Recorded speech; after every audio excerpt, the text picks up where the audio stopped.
Bon, avant que la vidéo ne commence, une petite info, une petite digression qui n'a pas forcément de lien avec la vidéo. Je vous ai déjà dit ceci, je suis passionné de sciences et de technologie et je suis tombé sur ce petit bijou qui a été développé par une firme française d'ailleurs, hein, Cocorico. C'est un, vous me dites ce que vous en pensez bien sûr, c'est un taxi qui va arriver dans les prochains temps. C'est un taxi complètement autonome, il prend 6 personnes, vous le commandez comme vous commandez un Uber. Vous montez dedans et puis il vous amène où vous voulez. C'est développé par Navia. Alors il y a tout un débat bien sûr, les chauffeurs de taxi vont perdre leur job, dites-moi ce que vous en pensez, mais voilà, c'est ce que vous voyez à l'image, dites-moi ce que vous en pensez, mais je trouve que c'est une avancée extraordinaire. Le premier qui arrive par ce chemin sera notre jure.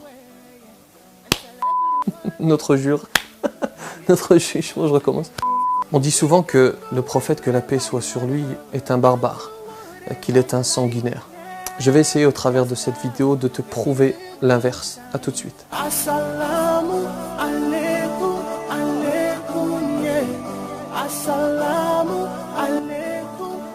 Bismillahirrahmanirrahim. Assalamu alaikum wa rahmatullahi wa barakatuh. À l'époque du prophète, que la paix soit sur lui, comme à notre époque, il y avait un certain nombre de tensions. Parmi celles-ci, il y a les Quraysh qui un jour vont se diviser sur une question cruciale. Ils avaient à leur époque une cérémonie qui était la pose de la pierre noire. Ils vont se diviser sur la question suivante: qui va avoir l'honneur de poser la pierre noire dans l'emplacement qui lui est réservé? Ils vont d'abord décider de faire la guerre, de mener une bataille, et celui qui sortait victorieux, le clan qui sort victorieux de cette bataille, aura l'honneur de poser cette pierre noire. Ils vont même amener une bassine pleine de sang, ils vont y tremper leurs mains, manière de dire nous allons régler cela dans le sang. Et puis à ce moment précis, vous avez un homme parmi eux qui s'appelle Al-Walid ibn al-Mughira, qui est le père de Khalid ibn al-Walid, qui leur dit ceci: que pensez-vous de l'idée suivante? Le premier qui arrive par ce chemin sera notre juge, il décidera. Et alors qu'il n'a pas terminé de parler, le prophète, que la paix soit sur lui, apparaît par ce chemin. Et ils vont tous dire de concert, ils vont tous dire ensemble: Radina bil amini hakama. Nous acceptons le digne de confiance comme juge. Et regardez son intelligence, regardez sa paix. Il arrive et directement il dit ceci: amenez-moi un tissu. On va lui apporter ce tissu, que sorte de chaque tribu un représentant. C'est ce qu'ils vont faire.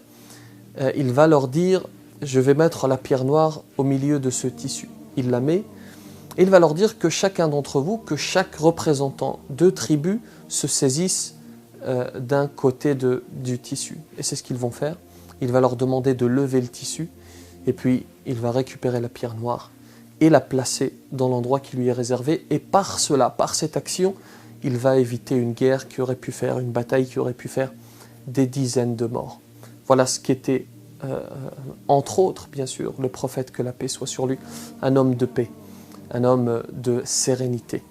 D'ailleurs, vous avez un certain nombre d'éloges qui lui sont réservés par de grands penseurs, et notamment Bernard Shaw qui dit: si Mohammed, que la paix soit sur lui, était vivant, il réglerait tous les conflits mondiaux tout en buvant une tasse de café. Que la paix soit sur vous.